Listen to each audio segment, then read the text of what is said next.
So for today's video, magtitinda tayo ng ulam. Nakaladalawang kuha na yung kabsat. Nagustuhan niya yung luto ko. Aratoy mananjegar, aruyot tipintas na ni laklako ni Bakit Joy. Kaya mo pang pumalik doon, di na? Kaya pa.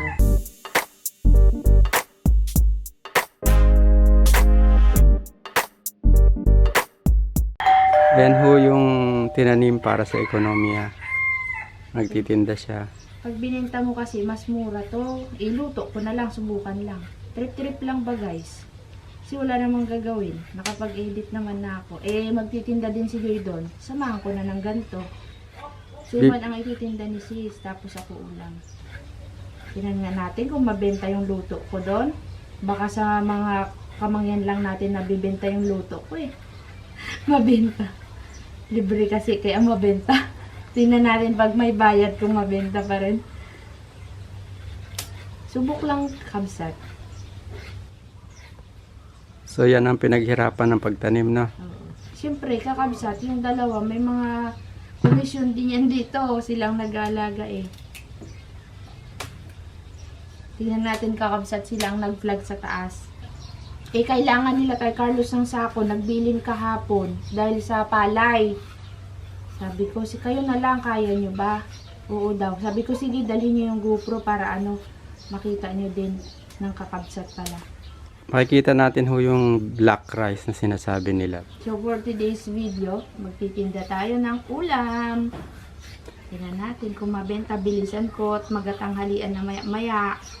Taste test. Kumain na po siya o duray lagkagkaling idan nga mga ne. Ang halo po ng aking upo ay chicken. Pinasarap na chicken with upo. Parang lusak na yung upo ko. Sobrang lakas ng apoy. Sakto lang. Sakto lang. Pawisan ka din. Ang susunod ko kakabsat ay yung patola.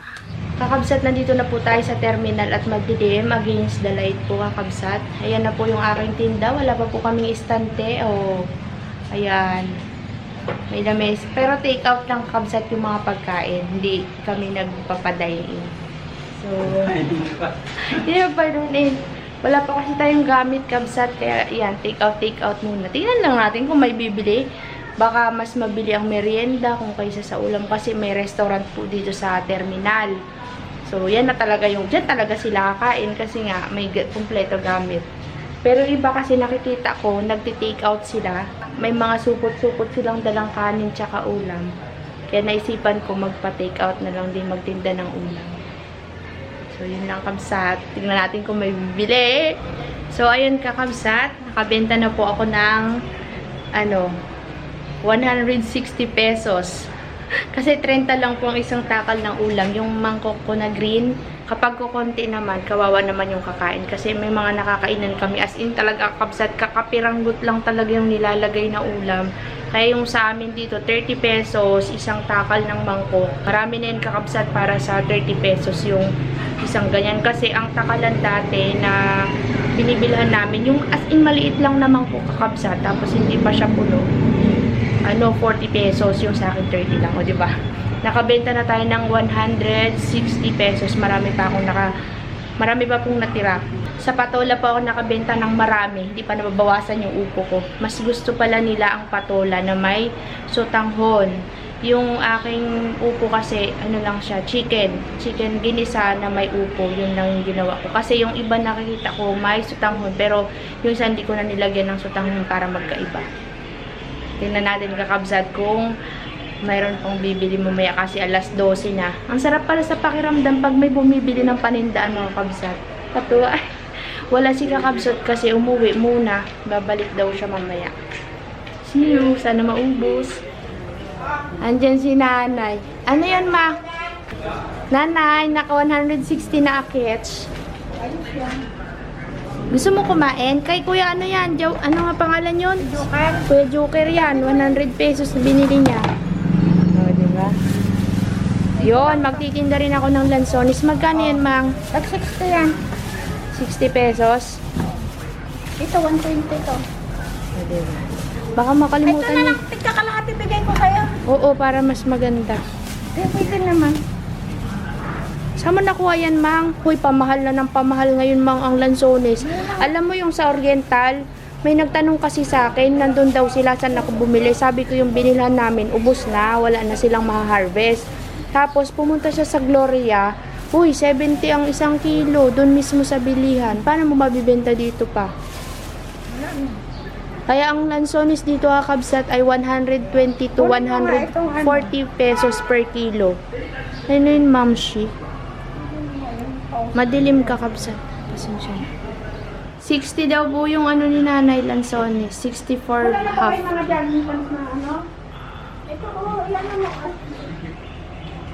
Wala pa nga si kakabsot. Wala pa ang customer ah.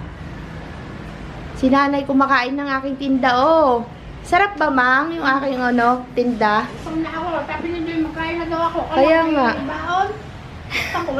Wala siyang baon. Alam niya nga kasi na magaluto ako ng ulam. Sarap daw yung luto ko kabsat. Naikuha ka may manok yan sa loob. Nakabenta na ako, naka 250 na ako kabsat, o diba? May libangan ka na, may kita ka pa, may vlog ka pa. Yung kanin namin, di pa nabawasan. Maraming ulam lang may nagabili. Nagabili? Kunti na lang kabsat yung may patulak ko. Dahil ang gagawin mo, magluto ka ng kanin, takal na ilagay mo sa Ang magalamig. Ulit. Nakatakal. Eh, baka naman magalit sila kasi nakatakal na. Nag-ulan kabsat, nagkakidlat pa. May ukay si sis dyan kabsat, oh. Nag-uukay din si sis. Nagutom ka, Nay? Hala, yung mother ko nagutom. Kawawa naman. Ay, kain na kayo, oh. Masarap ang ulam dito. Nakadalawang kuha na yung kabsat. Nagustuhan niya yung luto ko. Yung ukay ni sis, wala pa nagabili. Ako nagatinda. Tingnan ko eh. Hindi mo muna dadalhin lahat, Mang? Oo. Alam mo dyan. Linis naman yung kamay ko. Init. Sarap nito, Nanay. Ano lang, yan, i-display mo I-display dyan. ko na.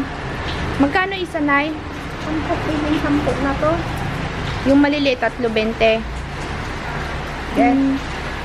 For today's video, tindera na naman po kami, kakabsa. Hintay na nung ano, nung bibili. Yeah, huling-huli po ang dalawa dito nagtitinda. Huli kayo, huli kayo. Joke lang. Aratoy man ng Jegar, aruyot ti pintas na ni glaklako, ni Bakit Joy. Ha? Ha? Vlog. Vlog. Vlog natin, tinatanong ni, hi ka na! Nagtatanong siya kung nag-ano daw ako nagva-vlog. Paon yung vlog. I-search daw yung ano, YouTube. Sali ko daw sila sa vlog. Laman na tayo ng terminal dito, kakabsat. Ang daming lansones ni Mamshi. Oh. Ano pa yan natakpan? Pinupunasan ni Nanay kasi nag-moist, kabsat. Pero marami nang nabenta. Nino? Ma, Nakita mo na? walang panya na hindi nakapag. Anong pangalan mo? Si NNMM. NN. Pinalo niya. Yan, thank you so much.